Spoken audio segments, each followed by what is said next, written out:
और शुद्ध होता है। नीरस विशद, जिसका जीवन स्वयं तो नीरस है, अपने लिए उसके पास कुछ नहीं है, नीरस, लेकिन समाज को देने के लिए सब कुछ, ऐसा व्यापक उसका जीवन होता है। साधु बैठा है, सोचो उसका पूरा जीवन केवल भगवान के भजन में, केवल सेवा में लग रहा है। और हमारा जीवन, हम जैसे कलयुगी आदमी जीवों का जीवन केवल और केवल माया में, मैं मोर तोर तय। अभी आप जो कथा सुन रहे हैं, ये प्रतिवर्ष होती है, महाराज जी कराते हैं। अभी परसों आए थे हम, गुरु जी ने ये, लेकिन देखो महाराज जी कैसे सरल सहज है, संतों का तो स्वभाव है, तो सब गुरु जी ही करते हैं, गुरु की कृपा ही करती है। लेकिन शरीर हमारा बैठा है, गुरु की कृपा से ही बैठा है, गुरु की कृपा से मेहनत करना है। लोग कहते हैं बैठे बैठे खाते हैं, तो बैठ के तो दिखाओ ना। सबसे कठिन काम है बैठना। तो भजन क्या है, ये कौन सा काम, माला लेके फिर लोग एक आदमी को बैठा कर 4 घंटे में बैठना है, कोई माला करना, वो रोने लगा, चरणों में गिर पड़ा, बोला हमसे कुदाल चलवाओ, फावड़ा चलवाओ, झाड़ू पोछा करवाओ, लेकिन हमें 4 घंटे वो बैठने को ना। सबसे कठिन काम है भैया तो भजन करना, मन नहीं लगता सब प्रारंभिक काल में। इसलिए साधु जो है वो स्वयं धर्म का काम करता है, दूसरों से भी करवाता है। साधु चरित सुचरित कपासु, नीरस विशद गुणमय फल जासु। और वो अगर किसी के गुण देखता है साधु, तो करता क्या है, जैसे रुई का स्वभाव है कि हमारे शरीर को ढक देना, ऐसे संत का स्वभाव है कि दूसरे के जो अवगुण हैं उनको नहीं बखान करता, उनको गुण रूपी, गुण कहता है ये सब अच्छाई है, क्योंकि पर निंदा सम अघनगरीसा,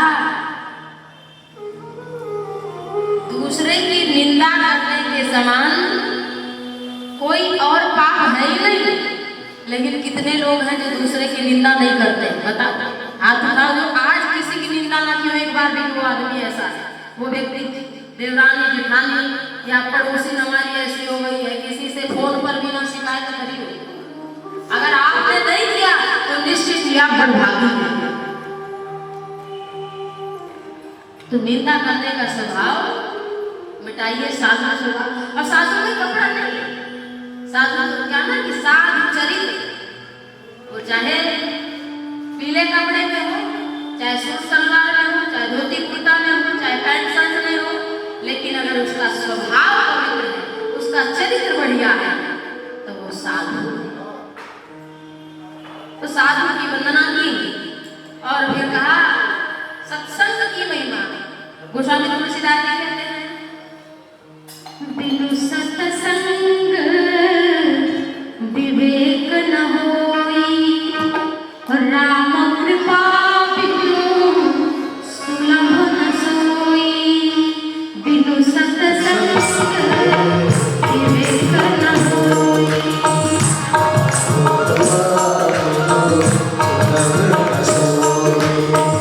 सत्संग मंगल मूला।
विवेक की प्राप्ति नहीं हो सकती। और सत्संग बिना राम जी की कृपा के नहीं हो सकता। और राम जी की कृपा कपट छोड़ करके भजन करने से प्राप्त होता है। मन क्रम वचन छाणी चतुराई, तो भजन कृपा कर नहीं रखो। कहीं ना कहीं आप सबके बड़े पुण्य हैं, क्योंकि अति हरि कृपा जाहि पर हुई, तो पाँव दे यही मार्ग से। अगर यहाँ तक आप आए हैं, लोग विवाह कार्ड पा जाते हैं, खाने के लिए पूरा परिवार जाता है, निभाने के लिए बढ़िया लिफाफा दक्षिणा अच्छी रख के, और अपने लिए भी बढ़िया कपड़ा लेके पहन के आदमी बन के जाता है, खाने के लिए, केवल खाने के लिए, दिखाने के लिए। लेकिन यहाँ लोग भगवान की कथा में कुछ देने को कहो, मुंह मोड़ लेते, लगता है गुनाह कर दिया। अरे आजकल तो सब मांगने वाले हो गए। अरे नाचने वाले बजाने वाले को आपने कितना दिया? शादी में विवाह में लोग कितना खर्चा करते हैं, लेकिन जब भगवान को देने की बात आती है तो मुंह कर लेते हैं। वो पैसा भले ही दवाई में खर्चा हो जाए, मुकदमे में खर्चा हो जाए, चलेगा, लेकिन भगवान का सत्कर्म तक नहीं खर्चा होगा। और अगर आप खर्चा कर पा रहे हैं तो ये आप नहीं कर रहे, भगवान आपसे करा, भगवान ने आपको चुना है इस योग्य। बहुत लोगों के पास बहुत पैसा, खाया पिया अंक लगेगा, खाया पिया अंक लगेगा, और दान किया ही संग चलेगा, बाकी बचा जग जग। इसलिए अपने कल्याण के लिए व्यक्ति को कुछ न कुछ दान देना चाहिए। इतना बड़ा आयोजन हो रहा है, भगवान का मंदिर है, यहाँ इतने पुजारी हैं, रोज इतनी व्यवस्था है, इतनी गौएं हैं, भंडारा भी इतना विशाल बना है, आरती है, पूजा है, छोटी छोटी आपकी घर की व्यवस्था में इतनी परेशानी, तो सोचो मठ मंदिर चल रहा है, उसमें कितना खर्चा होगा। अब वहाँ जो आए लोग सबसे पहले खाना भोजन प्रसादी। अभी हम लोग परसों महाराज जी के पास, महाराज जी का चाय चलो, अब चाहे कोई काम में बिजी है, चाहे कुछ है, लेकिन वो ना तो हम उसके कुछ अपने लगते हैं, ना तो हम उसके कोई भाई बहन लगते हैं, ना कोई माता पिता हमारे हैं, लेकिन फिर भी हमें आपके घर कोई अनजान व्यक्ति आएगा, आप पानी पूछोगे ना, एक आदमी के घर एक व्यक्ति पहुंचा, बड़ा प्यासा था, गर्मी का महीना, बोला भैया पानी पिला। सेठ बड़ा बीमानी था, बैठो चलो तुम लोग आ जाओ पानी पीने के लिए, जब आदमी आएगा पानी पिला। तो उस आदमी ने कहा आप ही सेठ जी कुछ देर के लिए आदमी बन जाओ। क्या आप आदमी नहीं, आप भी तो आदमी है, आदमी बन के पानी पिला। तो सांसारिक व्यक्ति तो किसी को पानी नहीं पिला सकता था, लेकिन यहाँ कोई मठ मंदिर में आ जाए, कोई भूखा हो, कैसा भी हो, उसे बैठने के लिए कहीं से थका हारा जा रहा, मंदिर में आके थोड़ा बैठ ले, पंखा चला है, बैठ के आराम कर ले, थोड़ा फिर निकल के जाए। वो भले 2 रुपया नहीं चढ़ाए, भगवान का मंदिर में कोई कुछ ना दे, लेकिन उसे कोई नहीं कहेगा साहब तुम यहाँ से निकलो, तुम कुछ नहीं दियो, यहाँ बिजली का बिल है, और सारी चीजें व्यवस्था यहाँ हटो यहाँ से। तो यहाँ तो परमार्थ हो रहा है, अर्थ को परमार्थ के साथ जोड़ना है। अगर आपका कुछ भी भगवान की पूजा में, कथा में, भंडारे में लग रहा है, साधु सेवा में लग रहा है, तो समझो वही परम अर्थ है, वही आपके साथ जाने वाला है। अन्यथा आप जिस क्षण करेंगे, शरीर भी फूंक दिया जाएगा, धरती में दबा दिया जाएगा, जल में फेंक दिया जाएगा। यही 3 गति है, या तो चील कौवे खा लेंगे और कोई गति नहीं। तो ये शरीर जब तक है तब तक धर्म का काम करो। का भरोसा जब समय चुके बुनी। तो इसलिए दान की बड़ी महत्ता है। तो ये कहाँ से पता चलता है? सत्संग से। सत्संग में आएंगे तो सत्य सुधरन, सत्य संसद पाएंगे। सठ माने दुष्ट। राजा गोस्वामी तुलसीदास जी ने कहा कि साधु को तो प्रणाम किया, लेकिन फिर कहते हैं बहुरी बंदी खलगन सती भाई। गोस्वामी तुलसीदास जी कहते हैं अपना खलों को प्रणाम करता हूँ, दुष्टों को प्रणाम करता हूँ। तो किसी ने कहा व्यंग करने के लिए, दुष्ट को कौन आदमी भैया प्रणाम करेगा? वो चोरी करके आया हो, उसे कौन प्रणाम करा? आपने बहुत बढ़िया काम किया चोरी करके, आदमी भगाया था डॉक्टर ने, तुम्हारे घर की साथ भागो, है कि नहीं? लेकिन तुलसीदास जी कहते हैं भैया बहुरी बंदी, फिर से एक बार मैं वर्णना करता हूँ। किसी ने कहा 2 बार क्यों करें, एक ही बार कर लेते। कहा सज्जन व्यक्ति को तो एक बार प्रणाम करने में मान जाता है, लेकिन दुष्ट को मनाने के लिए तो बार बार प्रणाम करना पड़ता है। तो कहा ऊपर से आप कर रहे हो? तो तुलसीदास जी ने कहा नहीं, ऊपर से नहीं, कह रहे हैं बहुरी बंदी खलगन सत्य भाई, मैं सच्चे भाव से सत्य भाव से उनको प्रणाम कर रहा हूं। जे बिनु काज दाहिन्यो निभाए, किसी का लाभ हो रहा हो तो दुष्टों के लिए वही हानि हो जाता है, उनका कुछ नहीं बिगड़ रहा है, लेकिन दूसरे का अगर कोई अच्छा काम बन रहा है तो उनको लगेगा नहीं बेकार, हम बिगाड़ रहे।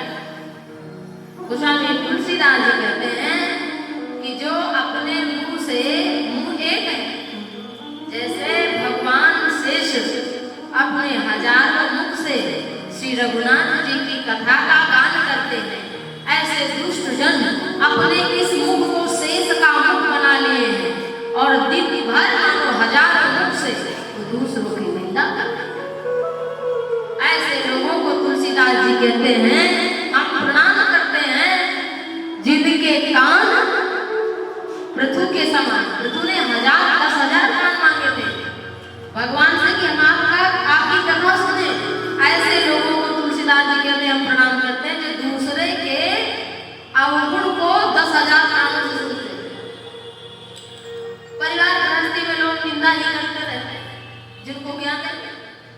हमने देखा है कि लोगों के यहाँ आपस में बुराई करने में जुटे थे, एक बच्चा आगे बोले हट हट, तू नहीं दिख रहा, भाग लग जाए, बात नहीं करने देता, तो निंदा करने में इतना आनंद आ रहा था उनको कि बच्चे को उठाया तो नहीं दिख रहा। तो गोस्वामी तुलसीदास जी कहते हैं पुनि प्रणमो पृथ्वीराज समाना पर अब सुनई सहस 10 काना, जो 10,000 कानों से मानो भगवान की कथा जैसे संत जन सुनते हैं ऐसे ही दूसरे के उनको भी तुलसीदास जी प्रणाम करते हैं। तुलसीदास जी कहते हैं कि बिछुड़त एक प्राण हरि लगे, मैं उनको भी प्रणाम करता हूँ। एक तो ऐसे लोग होते हैं कि बिछड़ते हैं, जब जाते हैं लगता है प्राण जा रहा है, कैसे मन लगेगा, अभी तक इनके साथ भजन होता था, सत्संग कीर्तन चलेगा। लेकिन कुछ लोग ऐसे होते हैं कि मिलते ही मन दारू दूर देते हैं, अरे कब जाएंगे कब जाएंगे, तो मिलत एक दुख, मिलते ही एक बिछड़ते प्राण लेते हैं, मानो प्राण जा रहा हो, एक मिलते गए। गोस्वामी तुलसीदास जी कहते हैं कि संसार रूपी सागर में जैसे जल में कमल और कीचड़ दोनों साथ रहता है, लेकिन आपको करना क्या, कीचड़ लेके आना है कि कमल? ये संसार भी ऐसे ही है, ये सागर है, ये जल है, यहाँ गुण अवगुण दोनों है। गुण अवगुण प्रपंच विदिशाना, कहाँ वेद इतिहास पुराना। इतिहास पुराण कहते हैं कि सभी व्यक्ति में, सभी पदार्थ में गुण और दोनों दोष समाहित हैं। अब आपको संत हंस गुण कहीं पर परिहरि बारी का करना क्या है? अगर आपको अपने जीवन का समय बचाना है, अच्छे कामों में लगाना है अपना समय, तो करना क्या है कि अवगुण को, जैसे मानसरोवर का हंस पानी को छोड़ देता है और दूध को ग्रहण कर लेता है, ऐसे ही अंश बनकर इस संसार से अवगुण रूपी जल का त्याग कर लो और गुण रूपी दूध ग्रहण कर लो, अन्यथा जीवन तो इसी में निकल जाएगा और कब जवानी से बुढ़ापा आ गया पता भी नहीं चलेगा। बोले श्री रामचंद्र खल को प्रणाम किया। एक संत कह रहे थे खल का मतलब खा से खाए और ला से लड़े, तो दूसरे संत बोले नहीं गले नहीं, जिसका खाए उसी से लड़े। सच्चा संत बोले जिसका खाए उसी से लड़े, वो है खल। तो गोस्वामी तुलसीदास जी सीताराम को जान करके सारे संसार को प्रणाम करते हैं और कहते हैं कि श्री रामचरितमानस रूपी सरोवर में यही महागणपति नाम उदारा, अति पावन पुराण श्रुति सारा। इस रामचरितमानस में राम जी का नाम भरा पड़ा है। नाम की महिमा गोस्वामी तुलसीदास जी ने सबसे बढ़कर बताई है। 9 दोहों में ये लगभग 72 चौपाइयों में राम नाम की महिमा का गान किया।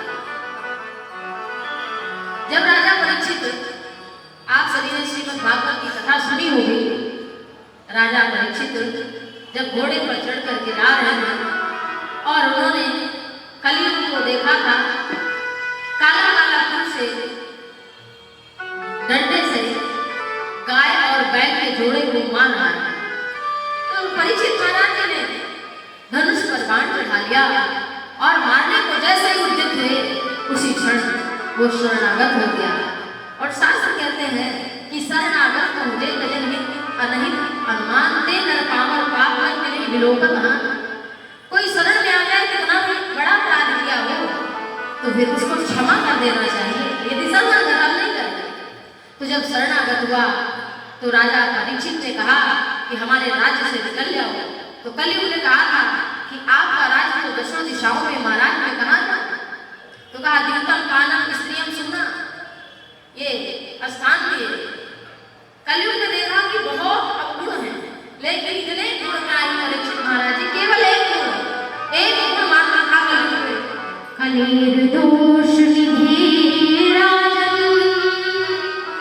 यस्ते को महान गुणा कीर्तनाद देव कृष्णश्च मुक्त संग परम ब्रज। परीक्षित महाराज जी ने देखा कि इसमें सर्वगुण ही अवगुण है, परंतु एक गुण है, क्या? कीर्तनाद देव कृष्ण। सतयुग में जो ध्यान से मिलता था, त्रेता में यज्ञ से जो फल प्राप्त होता था,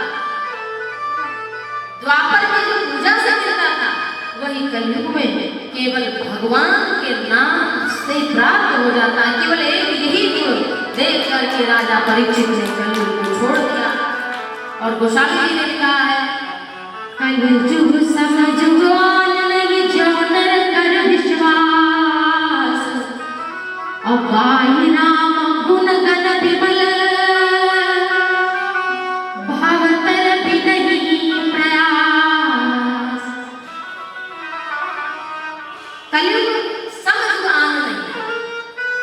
त्रेता, अब देखो कोई कहे यज्ञ करो, अब यज्ञ में आप संविधान लाएंगे, उसमें कहीं भून ना रह जाए, कहीं जीव जंतु ना रह जाए। अगर रहेगा तो उसका पाप भी तो भोगना पड़ेगा साथ साथ।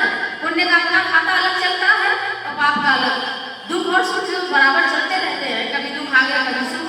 ये पाप और पुण्य दोनों अपना अपना बीज फल सहित ब्याज के सहित उन्हें प्रदान करते हैं। जैसे गेहूं का एक बीज डालोगे तो तुम्हें 1000 गुना 100 गुना करके देगा। ऐसे ही हमारे जो सत्कर्म है, और इसका उदाहरण आपने सुना होगा कि जब द्रौपदी उस भरी सभा में खड़ी थी और सबसे कह रही थी रक्षा करो, लेकिन कोई रक्षा करने नहीं आया। तब भगवान द्वारकाधीश को पुकारा, गोविंद को, और भगवान गोविंद आए। जब दुशासन के हाथों में 10,000 हाथियों का बल था, अपने आंचल को पकड़ करके द्रौपदी भगवान को पुकार रही है, और दुशासन सारी बिच नारी है कि नारी बिच सारी है, कि सारी ही की नारी है कि नारी ही की सारी है, सारी ही की नारी है कि नारी ही की सारी है। उसकी समझ में नहीं आया और दुशासन की पूजा थकी तो भय बसन रूप है श्याम। भगवान ने वस्त्रों का धारण कर लिया और द्रौपदी के लाज की रक्षा की भगवान। तो जो कुछ भी हम संसार में देते हैं वो हमें वापस होकर के प्राप्त हो जाता है। इसलिए जो कुछ भी आप भगवान की कथा में समर्पित करेंगे, भंडारे में जो भी देंगे, अनंत गुना होकर के वो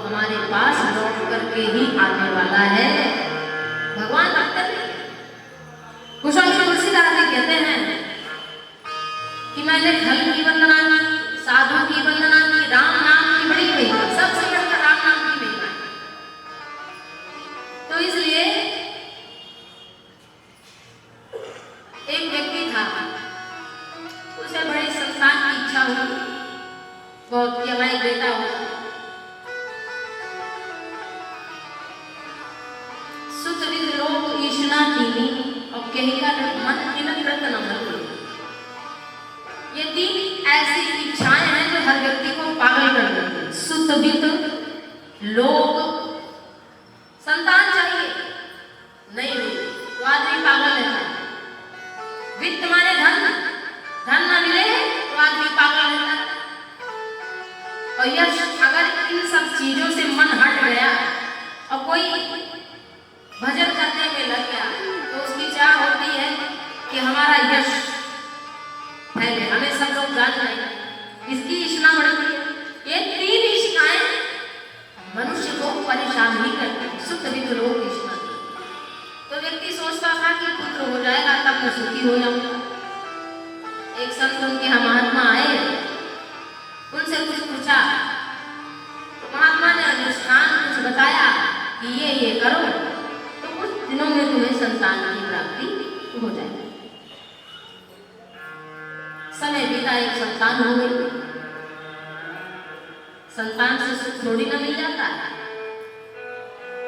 जिसके संतान नहीं है उसको तो एक ही दुख है कि हमारे संतान नहीं है, लेकिन जिसके संतान हो गई है उसको सब प्रकार का दुख है, सब प्रकार। तो बेटा बड़ा होने लगा, कुसंग में चला गया। रात के 12 बजे आवे, शराब पी के पिताजी पूछे कहाँ से आए, चुप्पे लेटे रहो घर में, पूछा तो बताएंगे।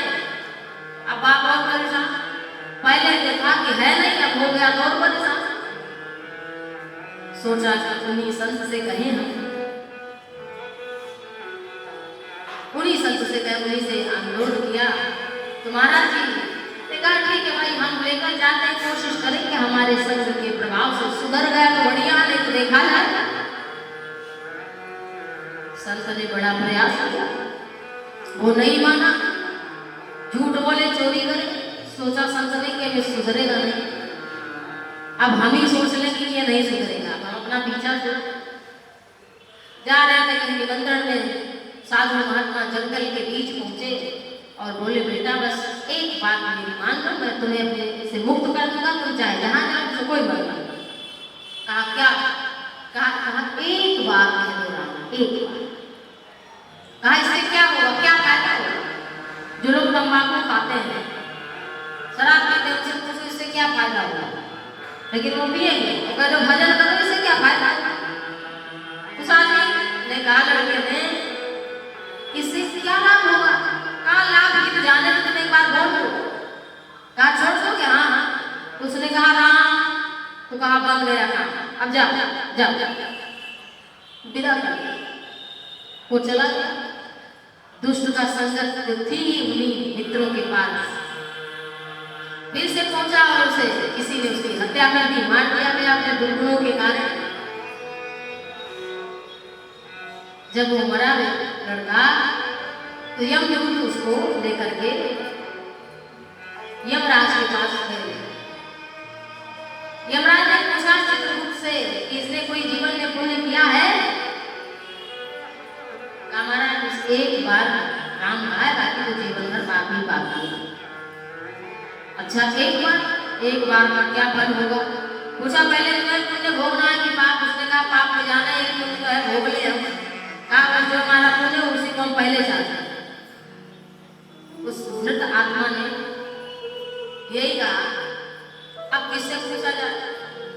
यमराज ने कहा नारद जी को बुलाओ, भाई एक बार नाम कहने का क्या फल होगा? तो जब उसे नारद जी को बुलाया गया और नारद जी आए, नारद जी से पूछा गया, यमराज ने पूछा भाई एक बार नाम कहने का क्या फल? तो नारद जी बोले भाई हमें तो एक बार का तो दिन भर हरि शरणम सीताराम सीताराम दिन भर गाते, एक बार कहने का क्या फल? हम क्या आप भाई नहीं कहा फिर किस? चलो ब्रह्मा जी के लोग चला। नारद जी बोले उनसे पूछो, 4 मुंह से वेद का पाठ करते हैं सब मिलकर के। ब्रह्मा जी के पास गए तो ब्रह्मा जी को सारी घटना सुनाई गई। तो ब्रह्मा जी ने कहा कि भाई हम तो दिन भर वेद पाठ करते हैं, लेकिन एक बार राम कहने का क्या फल है हमको नहीं पता। ब्रह्मा जी ने कहा कि शंकर जी पांचों मुंह से राम राम करते हैं, तुम पुनि राम राम दिन राती और सागर जपो अनंत आराधी। भगवान शंकर दिन और रात सीताराम सीताराम जपते हैं, तो चलो 5 मिनट से उनसे पूछा जाए। अब नारद जी यमराज, अब वो पापी व्यक्ति वो भी साथ साथ घूम रहा सब लोग। ब्रह्मा जी कहाँ पहुंचे? शंकर जी के पास। शंकर जी ने देखा इतनी बड़ी फौज आ रही, क्या बात है? ब्रह्मा जी ने बताया, महाराज आप बताइए, आप तो पांचों मुंह से तुम पूरी राम राम दिन रात दिन आप जपते हो, 5 मुंह से, तो आप बताइए कि एक बार राम कहने का क्या फल है? शंकर जी बड़े विस्मित हो गए कि हम तो भैया दिन रात जपने वाले आदमी हैं, हमको एक बार का क्या पता। शंकर जी ने भी हाथ खड़े कर दिए, हमको नहीं पता। अब क्या हुआ? सब मिलकर के नारद जी, वो पापी आत्मा, ब्रह्मा जी और शंकर जी सब मिलकर बोले चलो साकेत लोग चलते भगवान श्री राम के धाम। अब साथ इतनी बड़ी मंडली पहुंच गई। प्रभु श्री राम श्री किशोरी जी के साथ में विराजमान थे, रिद्धि सिद्धि उनकी सेवा में थी। अद्भुत दृश्य था। जब वहां पहुंचे भगवान शंकर जी सबको लेकर के प्रभु श्री राम से क्या सुना, लेकिन पूछा प्रभु ने कि क्या बात है, क्यों आए? भगवान शंकर ने कहा प्रभु मैं तो दिन रात आपका नाम जपता हूँ, लेकिन एक बार, मैं तो दिन रात जपता हूँ, लेकिन एक बार भगवान के नाम का क्या फल हो सकता है? आपके नाम का जो फल एक बार कहने का, राम का क्या फल है? तो भगवान ने कहा हम भी नहीं जानते। आप बड़ी समस्या, भगवान भी नहीं जानते। सब निराश हो गए। तो फिर कहा कि देखो हमारे धाम तक ये आया है, हमारे धाम तक पहुंच गया। एक राम नाम का प्रताप ये कि ये यमलोक से होकर के नारद जी का दर्शन किया इसने।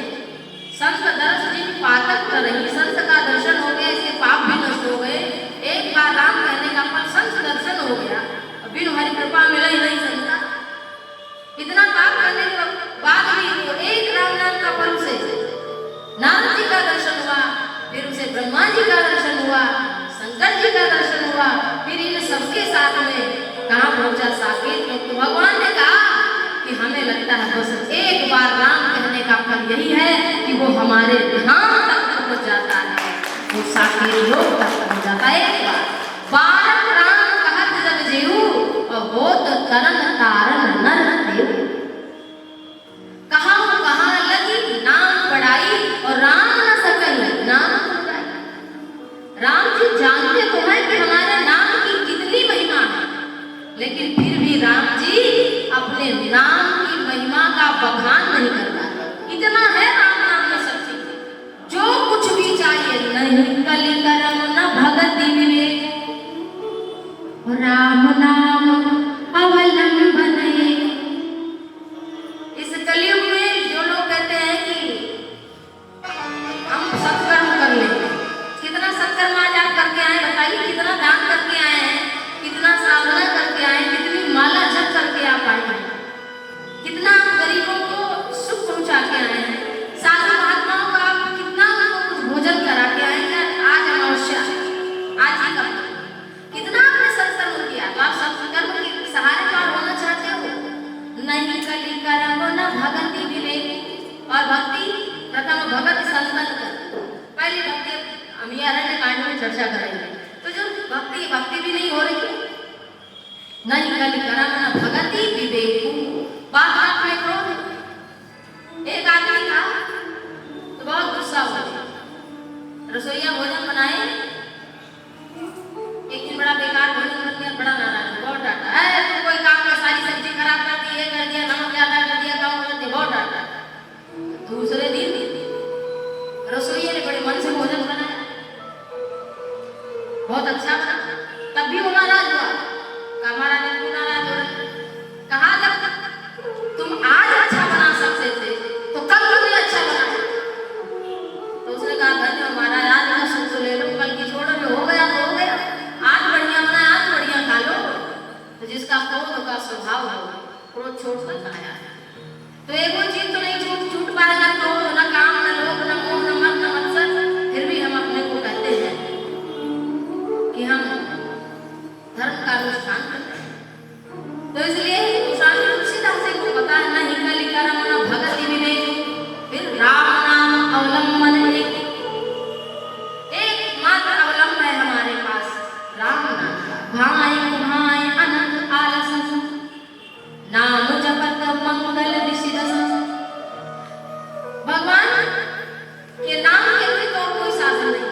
और आज आप कथा सुन करके जाना तो केवल बैठ करके ही नाम जप करना, स्वभाव बनाना कि सोने लगना तो कहना प्रभु से, हे प्रभु अब आप तो रात भर में सो नहीं रहा हूँ, सूत्र लेकर जाओ, मैं रात भर आपको दंडवत कर रहा हूँ, आपके चरणों में ये शरीर पड़ा, ये भाव लेकर जाना तो आपका सोना नहीं होगा, वो भजन हो जाएगा, निद्रा भी पूरी हो जाएगी और भजन हो जाएगा। तो हमको बस अपने भाव को बदलना। आप इस रास्ते से गाड़ी मोटर कार से घूमो, ठीक है, सोचो प्रभु आपकी परिक्रमा कर रहा हूँ। तो आपको तीर्थराज प्रयाग आज आपने सुना होगा कि वहां दुर्घटनाएं भी हो गई, 10 बच्चा लोग